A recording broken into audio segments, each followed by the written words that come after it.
Hey, what's up guys, it's Theo from Final Concept. So today we are going to create a text portrait in Adobe Photoshop. Let's just get started.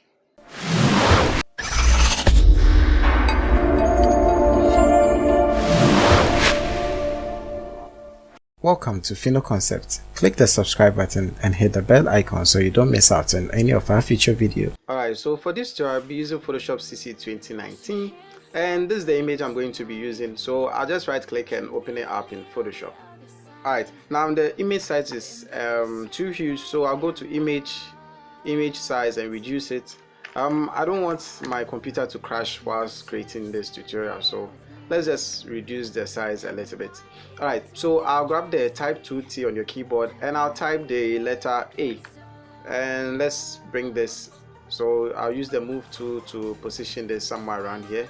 Let's resize this to just fill up the screen. So I think something like this is okay. There's one thing I was supposed to do before that is create a selection around my subject. So I'll just be using the quick selection tool for that.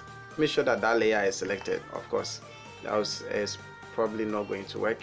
It's going to create a different selection. So I'll just create a selection around my subject like so. Now at any point in time when you create a selection and probably you think it's a mistake and you want to go back, you can always click on this icon right here for the minus, or just hold down the Alt key, which will also change the quick selection to minus. You can't see because it was so small, so holding down the Alt key will make it minus like so, and you can pretty much just delete those unwanted parts like this. So I'm going to reduce the size and do the same thing for this area and that area. Okay, so I think this is looking pretty simple. Luckily for me, the background was blurred out enough, so making this a lot easier to create a selection. Oh yeah, and what I did was I just created a layer mask clicking on this icon right here. So let's go ahead to the adjustment panel and click on, no, let's try solid color first and pick any color. So I'll bring this to the bottom and I'll double click on this right here. So double click, then I'll sample a beautiful blue color from here. I'm using blue for this. You know what, I think the first one was okay, so I think something like this is okay. Now I'll make sure that the foreground color is set to white, and I'll go back to the adjustment panel and I'll click on gradient this time around. I'll change the style to radial, of course, and I'll have it centered at the center, and I'll just click on this right here. You know what, let's just leave it as white for now.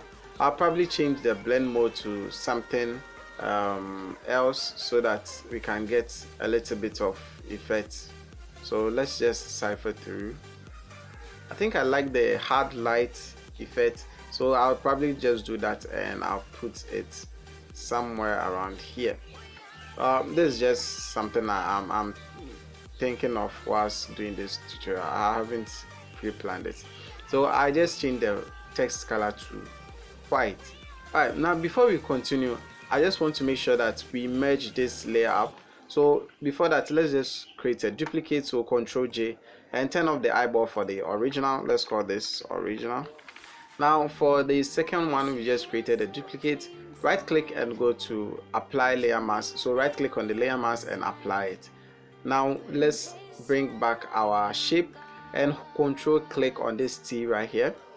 And once you do that, just select this layer and create a layer mask around it like so.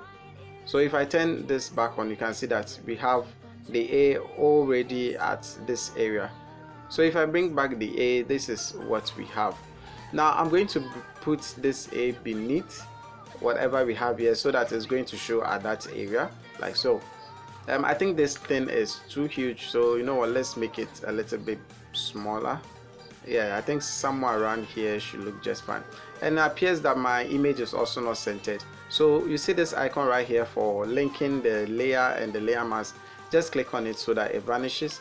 So once I do that, select the layer itself and you can just nudge it using the left arrow keys or right arrow keys depending on how your image is. And I can also bring it to the top a little bit like so, and I think this is looking quite nice. So if I zoom in, we are going to be brushing away some portions of the image.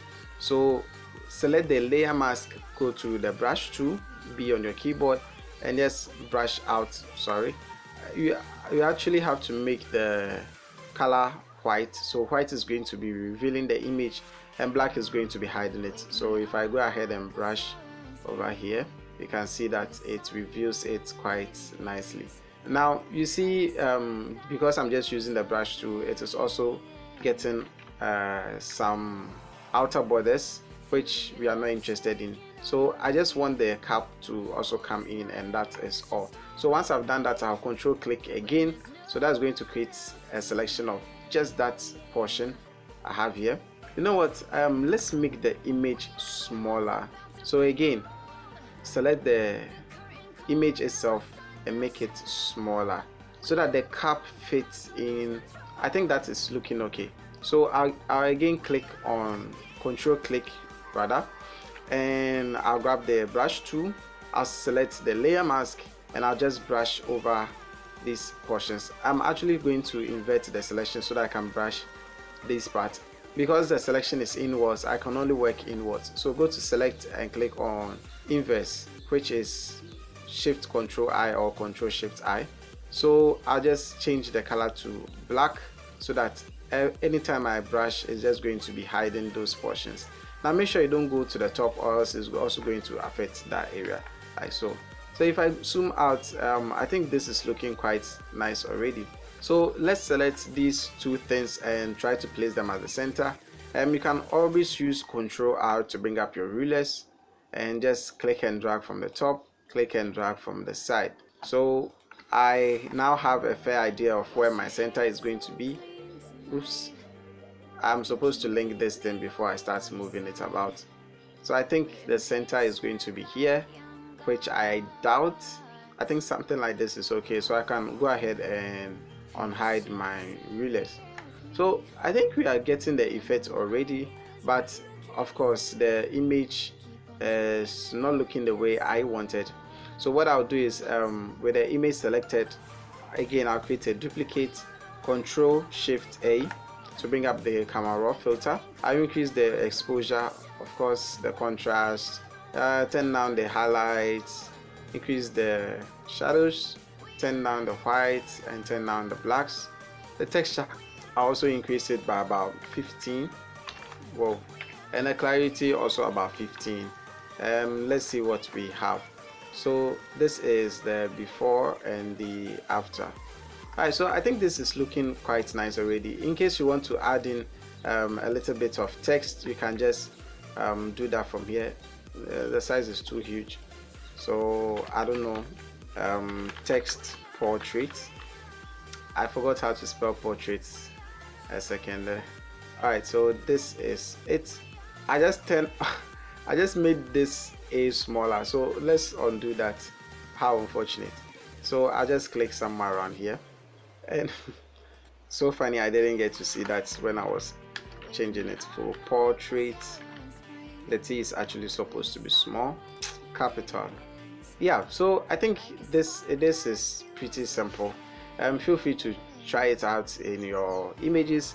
You can also change it to whatever text you want, whether it's an A or a B or a C. You can just use the initials of your name. Thank you guys for watching. If you like this video, please give it a thumbs up. If you'd like to watch more of our videos, hit that subscribe button, and as always, don't forget to share with your family and friends. This is Theo from Final Concept, and I'll talk to you guys in the next one.